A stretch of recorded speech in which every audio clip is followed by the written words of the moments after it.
can see, Criss and the witness are now on the 6th floor of that balcony of the Spyglass Hotel. I can hear him. Criss, can you hear me? You're breaking up on me, but I can hear you barely.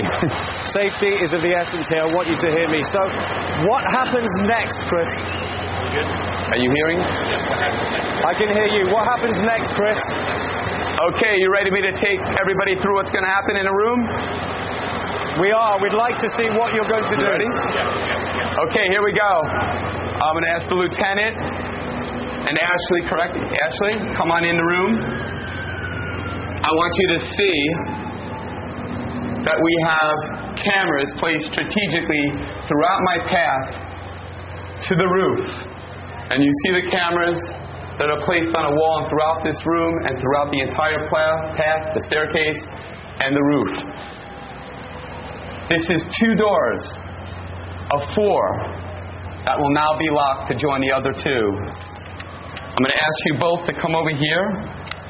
I should show you really quickly. Come here. I want you to see I'm going to run down this hall to door number 3, which is locked. Okay? And now we're going to lock door number 2. Here we go. And I'm going to ask you to have the honors, Ashley. Okay. Lock that and check the lock. You happy, Lieutenant? I want you to verify, is this the same lock that you gave me to utilize? Okay, fair enough? Fair enough. We'll go out, we'll make our way to the balcony. We're going to lock the entry point into this room. The only other way out of this room is that door that we just locked. Here's door number 1. Come on, folks. We're going to lock this right now. Lieutenant, please lock that. Check it. Fair enough? Fair enough. Okay. The only unfinished business, Tim, is handcuffing me to this railing on the 6th story balcony. Criss, it looks like they've made your escape a bit more difficult. When we return, our witness and police officer will handcuff They Criss. absolutely did. I'm having a rough time hearing you, Tim, but they did. Well, it's a live show. That's what we should expect. They're going to handcuff Criss to the balcony rail. And then it's finally implosion time. So don't go anywhere.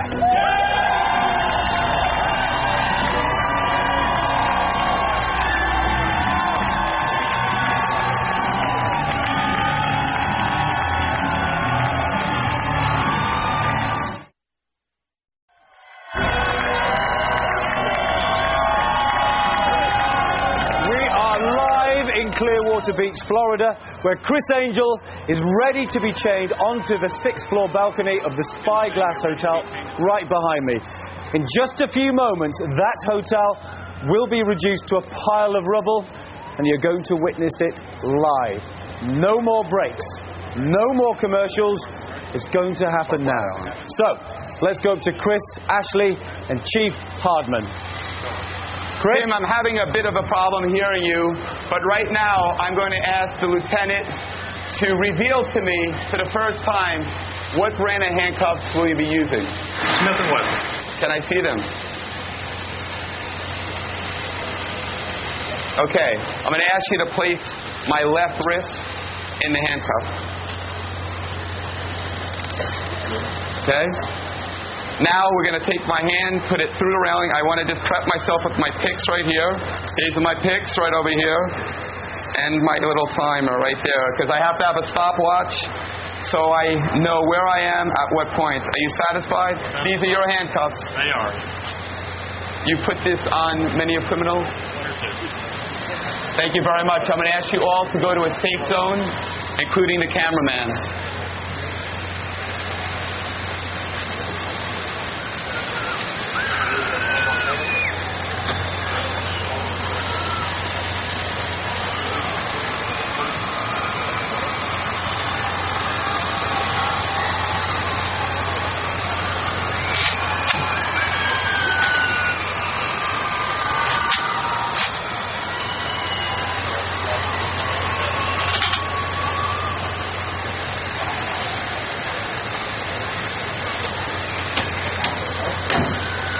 I need you to give me a cue because I can't hear anything.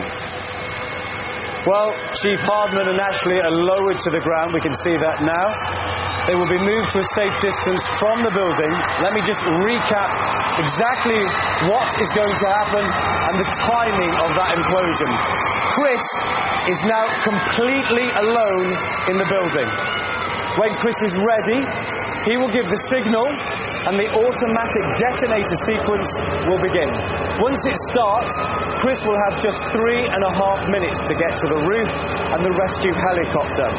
30 seconds later, the building will implode. We will be able to follow Criss's progress inside the building through a series of live, unmanned, continuous cameras. Now, ladies and gentlemen, as a safety precaution, we encourage you now to put on your masks and your earplugs. Part of the process of imploding the building is the final area sweep and safety check, which is being handled by the Clearwater Police Department. Now, the final implosion countdown cannot begin until the police have given the okay. Our demolition team from Advanced Explosives Demolition is standing by for that clearance. There are 48 people involved with the check, and every one of them must individually signal all clear before the implosion can proceed. Now, that final check and sweep of the area is taking place right now as I'm speaking. All I can think about is that it must be incredibly stressful for Criss, who is waiting on the balcony. We're also having sound problems, so he's up there on his own. He can hear me occasionally. There's nobody here more concerned for Criss's safety than his family. His mother, Dimitra, brothers JD and Costa, are quietly, very quietly, watching from the audience area just behind the camera. Now, Criss has promised his mother that this will be his final dangerous escape. I'm not sure if we should chat to the family at the moment, or we're ready for Criss. The rain, it started to rain here. JD, come over here. You just need the microphone. You can stand over here. JD, Costa, you can speak over to me at the moment, but what is going through his mind at the moment? You've been here before. Yes, he's just got to stay focused. He's got to remember exactly every little detail he's got to do. He's very methodical. I think he's just running through in his mind what he has to do. He's been practicing. Obviously, handcuffs he's been doing since a kid. But I just think he's going through every step in his mind that he has to do between all the picking up the handcuffs, the locks, the doors, running through the hallway, going up 3 flights of steps, onto the roof, onto the ladder of the helicopter.